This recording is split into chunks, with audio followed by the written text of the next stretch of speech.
Bonjour à toutes et à tous et bienvenue à cette webconférence proposée par la société EMS au cours de laquelle nous allons parler aujourd'hui de prophylaxie parodontale, d'élimination du biofilm notamment et des dernières nouveautés à notre disposition pour y parvenir. Jusqu'à présent, lorsqu'on parlait prévention, prophylaxie, on parlait essentiellement de la maladie carieuse. Depuis un certain temps maintenant, on parle de plus en plus de santé parodontale et donc de prophylaxie parodontale, et ce pour deux raisons. La première, c'est que dans une société moderne de communication, d'apparence, il est évident que nos patients sont demandeurs de traitements préventifs ou curatifs pour éviter absolument l'édentement. Et la deuxième raison à cela, c'est que si on parle de prophylaxie parodontale, c'est qu'on parle en ce moment de plus en plus de maladies parodontales. En effet, on constate une forte prévalence de ces pathologies, notamment dans les pays industrialisés, comme le montrent les toutes dernières études, notamment aux États-Unis, une grande enquête menée par l'Association américaine de parodontologie en 2009 et en 2010, et dont les résultats sont parus l'année dernière, fait apparaître que près de la moitié de la population américaine adulte souffre de parodontie, dont près de 10% de la population adulte qui souffre de parodontite sévère. Ce sont des chiffres assez importants, hein. On voit 65 millions d'Américains concernés par ce type de pathologie, donc un vrai problème de santé publique, et ce type de résultats, on les retrouve un peu partout dans les pays industrialisés, et notamment en France, même si c'est vrai qu'on n'a pas d'études comparables sur les 3 dernières années, mais tous les experts s'accordent à dire que dans notre pays,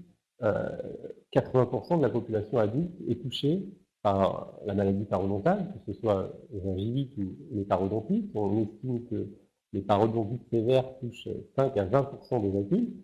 et ces chiffres s'expliquent notamment pour 3 raisons.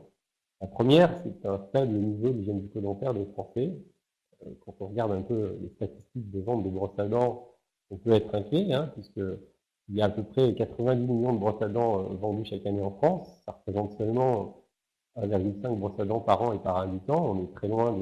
des recommandations, notamment du FSBD, et de son changement de brosse tous les 3 mois. On a un temps de brossage estimé de à peine 1 minute, là aussi loin des standards requis. Deuxième raison à cause des maladies parodontales, c'est évidemment le vieillissement de la population, notamment avec la dépendance. Et troisième raison, c'est la hausse du nombre de patients diabétiques de type 2, dont on connaît maintenant les corrélations entre cette maladie systémique et les maladies parodontales.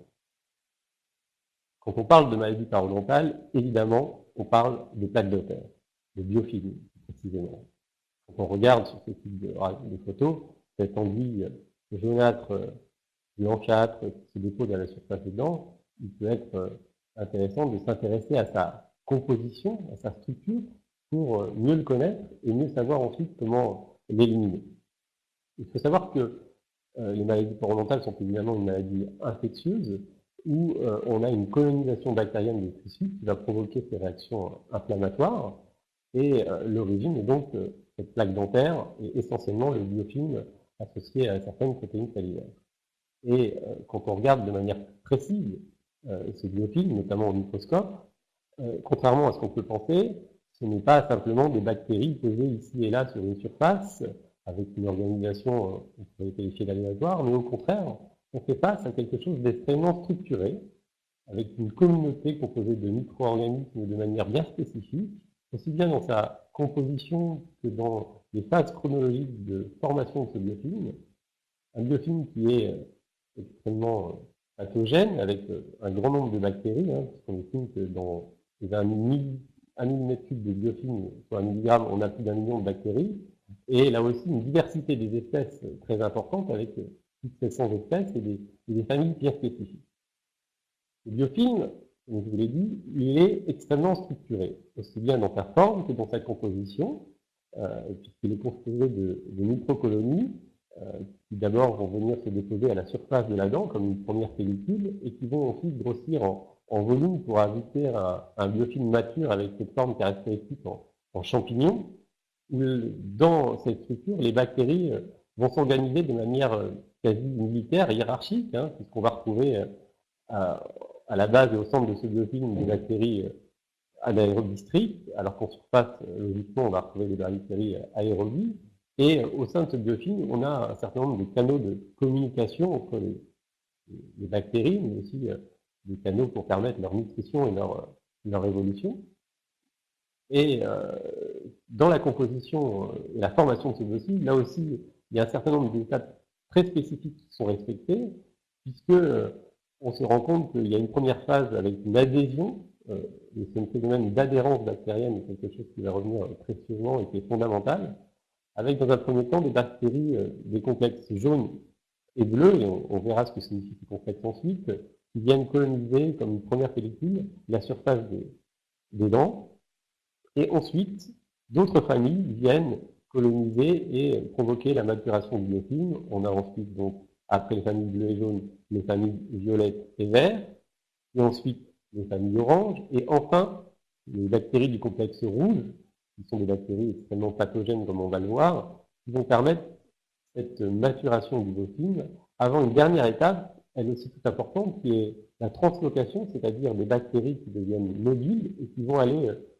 infecter, coloniser d'autres sites dentaires ou muqueux, voire même d'autres bouches. Et tout cela aura son importance au moment des symptômes.